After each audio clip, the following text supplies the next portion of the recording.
மோதலும் காதலும் சீரியலோட climax episode shoot எடுத்து முடிச்சுட்டாங்கங்க. So serial அஃபீஷியலாக முடிஞ்சிருச்சு அப்படிங்கிறது ரொம்ப கஷ்டமாக இருக்குது. இன்னும் டெலிகாஸ்ட் ஆனால் மட்டும் போதும். ஷூட்ஸ் எல்லாமே முடிச்சுட்டாங்க. ஆல்ரெடி நம்ம சொல்லியிருந்தோம் இல்லையா, இந்த மாதிரி மோதலும் காதலும் சீரியல் முடிய போகுது அப்படின்னு. இப்போ வந்து எல்லாத்தையுமே முடிச்சுட்டாங்க அப்படிங்கிறது ரொம்பவே கஷ்டமாக இருக்குது. விஜய் டிவியில் 6 o'clock ஸ்லாட்டில் ரொம்பவே சூப்பராக போயிட்டு இருந்த ஒரு சீரியல் தான் இந்த சீரியல்.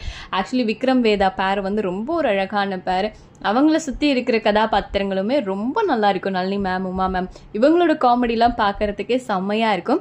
அண்ட் குட்டி பாப்பா ஆழியா பாப்பாவும் செம்ம க்யூட்டாக நடிப்பாங்க. ஸோ இப்போ இந்த சீரியல் முடிய போகுது அப்படிங்கிறது ஒரு பக்கம் கஷ்டமாக இருக்குது அப்படின்னு தான் சொல்லணும்.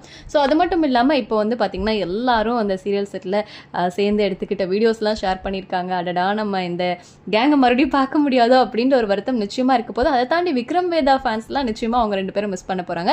ஆனால் அதில் விக்ரமா நடிச்சவர் இருக்கார் இல்லையா, அவர் வந்து இப்போ என்ன ஒரு போஸ்ட் போட்டிருக்காருன்னா, எல்லாருமே எங்களுக்கு இவ்வளோ நாள் சப்போர்ட் பண்ணதுக்கு ரொம்பவே நன்றி. ஆனால் ஒரு சிலர் சொல்லிட்டு இருக்கீங்க எனக்கும் அஸ்வதிக்கும் ஏதோ செட் ஆகலை, நாங்கள் எப்போது சண்டை போடுறோம், எங்களோட பாண்டு சரியில்லை அப்படின்னு. நிஜமாவே ரொம்ப ரொம்ப சாரி உங்களை டிசப்பாயின்ட்மெண்ட் பண்ணுறதுக்கு.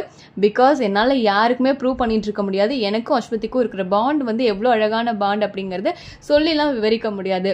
ஸோ ஹேட்டர்ஸ்லாம் நீங்கள் எங்களை ஹர்ட் பண்ணிகிட்டே இருங்க. பிகாஸ் நான் இங்கே யாரையுமே ப்ரூவ் பண்ணணும்னு அவசியம் கிடையாது. ஹேட்டர்ஸ் கீப் ட்ரையிங் அப்படின்னும் will miss you all my darling, see you all in next project அப்படின்ற மாதிரி எல்லாரும் இருக்கிற ஃபோட்டோவை போட்டு ஷேர் பண்ணியிருக்காரு. அதில் ஹீரோவாக நடித்தவர். ஸோ இதை பற்றி நீங்கள் என்ன நினைக்கிறீங்க? விக்ரம் வேதா பேரை எந்த அளவுக்கு மிஸ் பண்ண போகிறீங்க அப்படிங்கிறத கமெண்ட்டில் சொல்லுங்கள். ஆக்சுவலி வந்துட்டு மோதலும் காதலும் சீரியலை முடிக்கிறதுக்கு பதிலாக இந்த சீரியலை முடிச்சிருக்கலாம் அப்படின்னா நீங்கள் எந்த சீரியலை சொல்வீங்க அப்படிங்கிறத கமெண்ட்டில் சொல்லுங்கள்.